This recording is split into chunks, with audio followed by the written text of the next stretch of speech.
Hello friend, इसमें हम question 5 discuss कर रहे हैं जो 4 मार्क्स के हैं। तो चलिए फटाक से स्टार्ट करते हैं।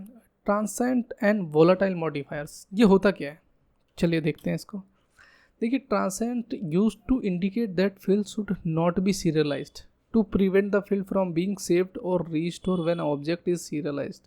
कोई भी आप प्रोग्राम बनाते हैं, सपोज दैट, ठीक है ना, किसी भी फाइल में स्टोर करते हैं तो उसमें करते क्या है, इसे प्रिवेंट करता है। Volatile ensure visibility of exchange to a variable across threads. Threads हमें भी पता है कि कैसे वर्क करता है। जब भी आपका कोई प्रोसेस करता है तो मल्टीपल थ्रेड्स होते हैं, तो उसके विजिबिलिटी को, वोलाटाइल विजिबिलिटी को एंश्योर करता है। कैसे एंश्योर करता है? फॉर एग्जांपल, इसका एक एग्जांपल से समझते हैं हम कि आप घर पे हो, आपका भाई भी घर पे है, ठीक है, और आपके पापा ने फ़ोन करके बोला कि भाई नॉनवेज लेके आ जाओ। आपकी मम्मी ने फ़ोन उठाया, जो मैसेज जो है बोला कि 1 किलो नॉनवेज ले आओ, पापा का फ़ोन आया था, फॉर एग्जाम्पल, ठीक है। हुआ क्या कि एक कमरे में आप हो और दूसरे कमरे में बड़ा भाई है। हुआ क्या कि आप भी चले गए इधर से। थोड़ी देर के बाद उसने सोचा कि वो बड़ा भाई है, फिर आपने सोचा कि छोटे भाई का एग्जाम है, वो कहाँ जाएगा, वो भी।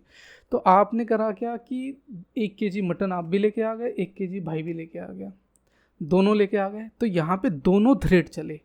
उस थ्रेड को प्रिवेंट, रोकने के लिए यहाँ पे, मतलब ensure visibility of change of variable across thread, उसी के लिए हम वोलाटाइल यूज़ करते हैं। आई थिंक मेरी ख्याल यहाँ तक आपको क्लियर होगा।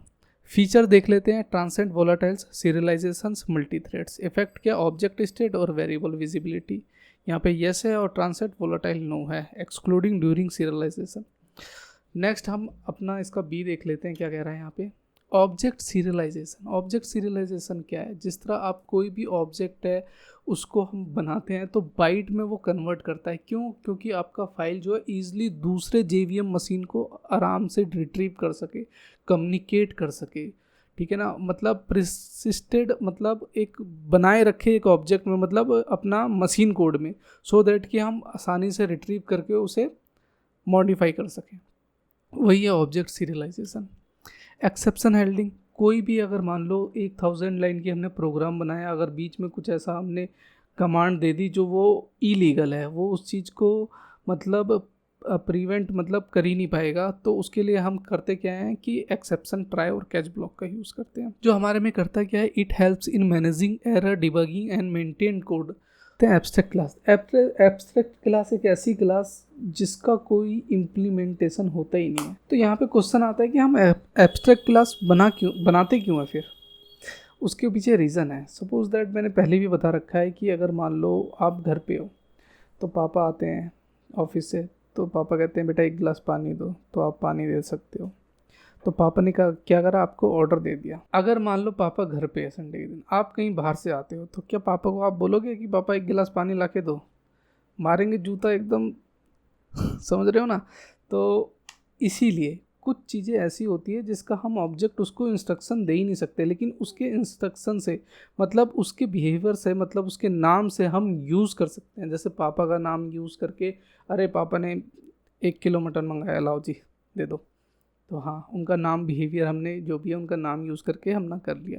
तो वही है एब्स्ट्रैक्ट क्लास। यहाँ पे बता रहा है, class and can include abstract method that must be implemented by सब क्लास। सब क्लास कौन है? आप हो। और एब्स्ट्रैक्ट कौन सा है? पापा है, मतलब ऊपर ये, ठीक है ना। और इसमें हुआ क्या कि यहाँ पे हमने उनका नेम यूज़ कर लिया। क्लियर है। एक्सेप्शन हैंडलिंग इन जावा। जावा में एक्सेप्शन हैंडलिंग पूछेगा तो सबसे बेस्ट एग्जांपल यही है कि जो है ए को लीजिए 10 और बी को लीजिए 0, और 0 को बी से, मतलब बी को 0 से डिवाइड करिए तो उसका एरिथमेटिक एक्सेप्शन आएगा ही आएगा, और ये प्रोग्राम आप लिख दीजिएगा। एक होता है चेक एक्सेप्शन और एक होता है uncheck. Check exception must be either caught in try catch block declare in the method signature using the throw keyword, जो हम थ्रोट कीवर्ड से यूज़ करते हैं इसे, ठीक है। अनचेक्ड सब क्लास रन टाइम एक्सेप्शन होता है। These are not required to be caught, लेकिन डिक्लेयर ही null pointer exception, array index, out of bound exceptions etcetera. तो यहाँ पे हमारा फ्रेंड कंप्लीट हो गया है 5th पार्ट भी। तो यहाँ पे हमने MCS 0 जून 2024 का सॉल्यूशन कर लिया है, ठीक है।